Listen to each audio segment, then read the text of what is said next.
Yap la famille gaming, si vous aimez les streamers au grand cœur et les belles histoires, vous allez adorer cette interview. On part avec Mallory, tenez-vous prêts.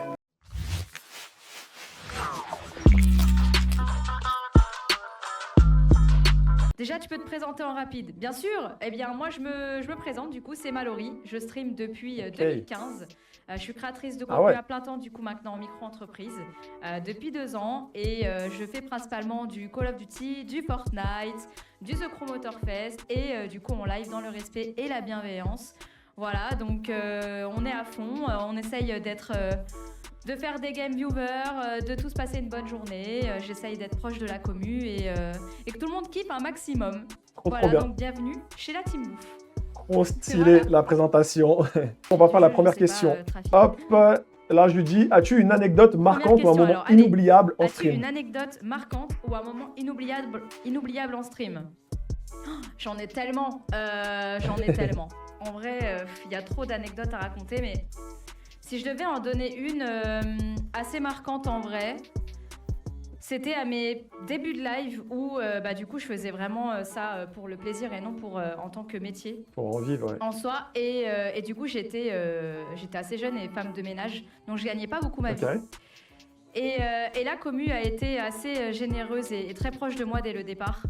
Et je me souviens à ce stream en particulier où il y a eu des donations de fous assez élevées et ça m'avait tellement émue, j'étais en larmes et tout, enfin c'était énorme tout ce que la commu avait donné ce jour-là pour m'aider en tout cas à évoluer, etc. C'était vraiment marquant dans le sens où pour moi, je me suis dit comment c'est possible avec des personnes que je connais pas en vrai, qu'il y ait autant de soutien, autant d'amour, autant de générosité, alors qu'ils ne me connaissaient même pas moi depuis longtemps, en vrai, tu vois. C'est vrai que quand on est streamer, on se pose beaucoup cette question des fois. Aimer ce monde-là aussi en particulier, parce que en fait, tu te rends compte que tu vas connaître des personnes dans la réalité, tu sais, à ton boulot, famille, etc. Et au final, tu te rends compte qu'en virtuel, tu peux avoir aussi ta propre famille, genre, tu vois, c'est ouf. Des personnes qui te soutiennent comme ça alors qu'ils te connaissent pas, qui te soutiennent même plus que des fois tes proches. Et ça, c'est juste insane. Donc, j'ai tellement d'anecdotes, bien sûr. Là, on parle de rémunération, mais il n'y a pas que ça, heureusement. Mais c'est vrai que... Ça en fait partie, c'est une réalité. C'est à ce moment-là que tu te rends compte que tu te fais ta propre communauté, ta propre famille, en fait, dans ce monde qui est le streaming. Et ça, franchement, c'est excellent. Trop bien, son anecdote. Après, j'ai plein d'anecdotes, mais celle-ci m'avait beaucoup marqué et me marquera à vie, ouais. Vraiment. Trop bien. Je pense que c'était vraiment incroyable. Mais j'en ai tellement raconté en presque 10 ans de stream, j'en ai beaucoup. 10 ans de stream, c'est énorme, les gars, je sais pas si vous vous rendez compte. Salut comment ça va? C'est énorme. Coucou Sam. Alors du coup, deuxième. As-tu un objectif ou un rêve à atteindre en tant que streamer? Bien sûr, bien sûr. Pour moi déjà, si t'es streamer et que tu en fais ton métier, c'est sûr qu'il faut avoir des objectifs de base. Ça, c'est certain.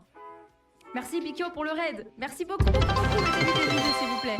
Merci Jokuma pour le follow, merci. En tant que créatrice de contenu, j'en ai plusieurs. En réalité, pour moi, ce serait pas forcément d'être connue ou quoi. Je trouve que c'est autant une belle chose qu'une mauvaise chose, surtout quand on est une femme sur les réseaux. Mais c'est une réalité, pour moi, ce serait d'être un petit peu une zérator. Voilà, dans le sens où moi, j'aime la création de contenu, pas que forcément que pour le gaming, mais aussi pour rassembler les gens et pour aider à ma manière les personnes qui en ont le besoin en tout cas. Et moi, mon rêve, ce serait vraiment de faire des projets comme ça, des émissions spécifiques. C'est vraiment une belle personne, Mallory, les gars. Que ce soit dans d'autres sujets, que ce soit dans le caritatif, par exemple, comme Zerator le fait. Pas forcément dans la compétition, même si je suis dans le gaming. Moi, je serais plutôt dans le côté humain. Voilà, parce que j'estime que ce serait bien de continuer à avoir espoir en l'humanité. En tout cas, on essaye. Très bonne mentalité. Donc ouais, mes objectifs, ce serait ça. C'est d'être assez, à la rigueur, connu pour montrer aux gens ce qu'on est capable de faire, ce que je suis capable de faire et comment le monde peut être si tout le monde se comporte bien, si tout le monde se respecte les uns les autres, si tout le monde s'entraide.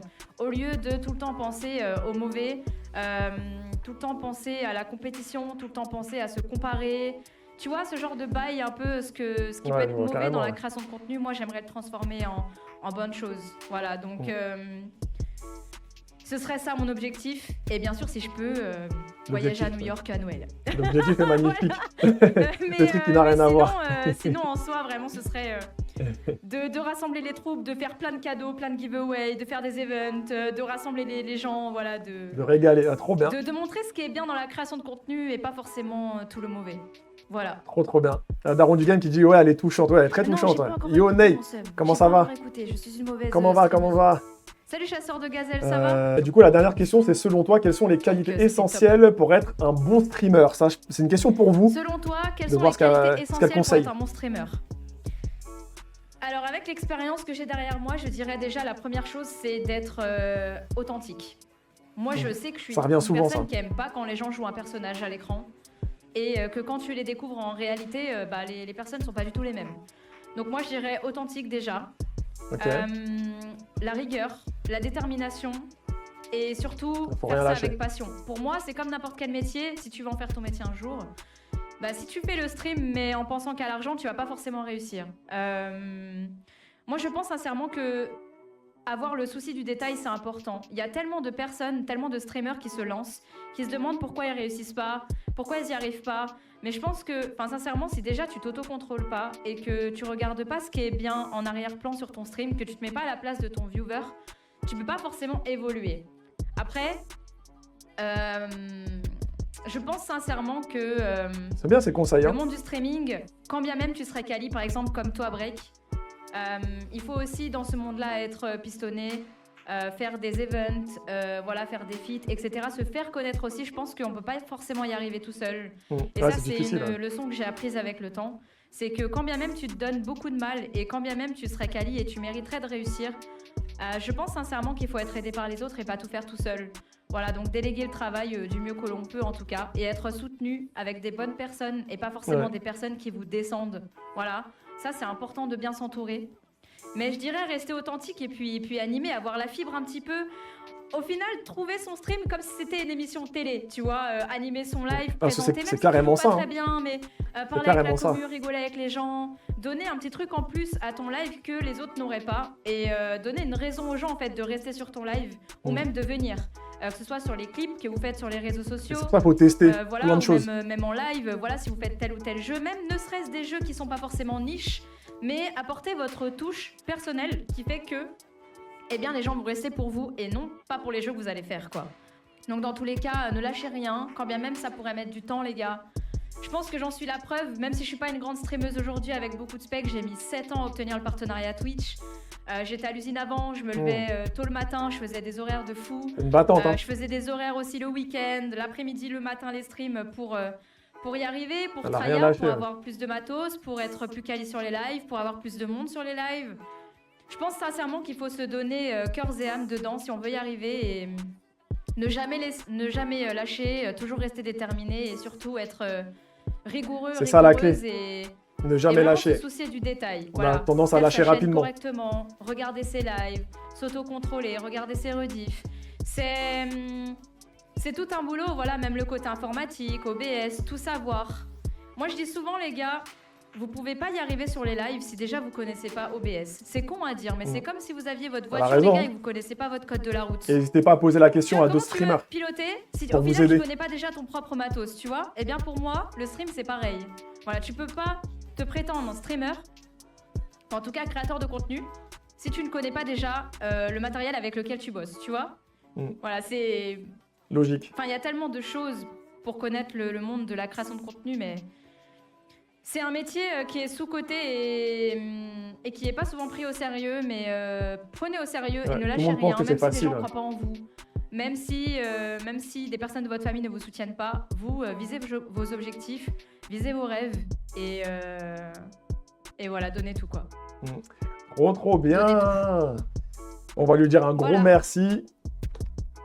Salut Ryan, merci pour le vraiment du lourd. Elle a bien pris le temps de répondre et que ça, c'est mon modèle, elle le sait, je la soutiendrai toujours. Avec grand plaisir. Jokuma, t'es le best. J'espère que ça va, j'ai bien... que j'ai été bien pour ton interview en tout cas. Ah oui, je dis ouais, c'était top. On va lui dire un grand merci. Ce goat s'il vous plaît là. Avec plaisir, Break, avec plaisir. N'hésitez pas à les follow, les gars. Merci beaucoup à Malo. Elle a assuré, elle a joué le jeu jusqu'au bout. Il fait aussi beaucoup de bonnes vidéos sur TikTok, donc n'hésitez pas à les J'ai envie de pleurer tellement c'est beau. Des personnes comme Break, il en faut plus.